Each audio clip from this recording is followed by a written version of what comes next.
بسم اللہ الرحمن الرحیم۔ قرآن مجید کی آیات کی روشنی میں قیامت کے ہولناک دن کا منظر۔ آخرت کی تیاری کرتے رہیں، قیامت کا منظر کچھ یوں ہوگا۔ اس دن کا شر ہر طرف پھیلا ہوگا، وہ دن نہایت تلخ دن ہوگا، بہت خوف اور گھبراہٹ کا عالم ہوگا، وہ تیوریاں چڑھانے والا دن ہوگا، وہ دن بچوں کو برہنہ کر لے گا، حاملہ عورتوں کے حمل گر جائیں گے۔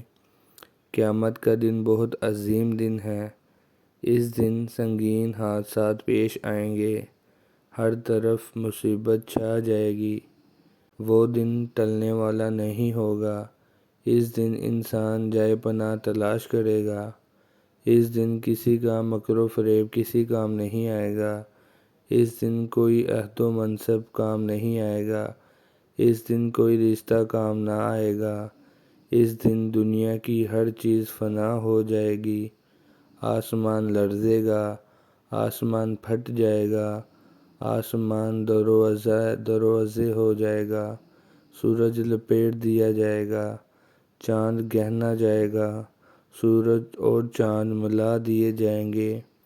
آسمان پھٹ کر سرخ چمڑے کی طرح گلابی ہو جائے گا، آسمان کی کھال اتار دی جائے گی، آسمان پگھلے ہوئے تانبے کی طرح ہو جائے گا، ستارے بے نور ہو کر بکھر جائیں گے، زمین زور سے ہلائی جائے گی، زمین اور پہاڑ لرزنے لگیں گے، زمین اور پہاڑوں کو ایک ہی چوٹ سے ریزہ ریزہ کر دیا جائے گا، زمین اپنے اندر کا سب کچھ باہر نکال پھینکے گی، زمین کسی اور زمین سے تبدیل کر دی جائے گی، زمین پھیلا کر برابر کر دی جائے گی، پہاڑ دھنکی ہوئی رنگین اون کی طرح ہو جائیں گے، سمندر برق اٹھیں گے، سمندر پھاڑ دیے جائیں گے، اس دن سور پھونکا جائے گا، سور کی آواز ایک ہولناک چیخ کی طرح ہوگی،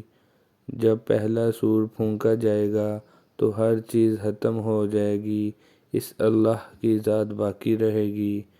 دوسرا سور لوگوں کو جمع کرنے کے لیے پھونکا جائے گا، ایک ہی ڈانٹ سے سب کو اٹھا لیا جائے گا،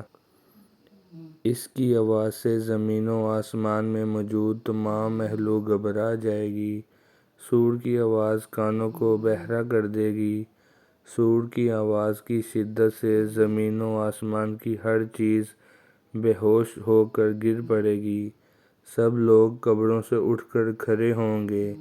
اس دن اولین اور آخرین کو اکٹھا کیا جائے گا، کوئی ایک باقی نہ چھوڑا جائے گا، جانوروں کو بھی اکٹھا کیا جائے گا، لوگ فوج در فوج جمع ہوں گے، لوگوں کو شدید گھبراہٹ طاری ہوگی، مجرموں کی آنکھیں دہشت سے نیلی ہو رہی ہوں گی۔ دعا ہے، رب کائنات ہمیں دنیا کی رسوائی اور آخرت کے عذاب سے محفوظ و مامون رکھے اور ہمیں اپنی پناہ عطا فرمائے، آمین۔ ربنا آتنا فی الدنیا حسنۃ وفی الآخرۃ حسنۃ وقنا عذاب النار۔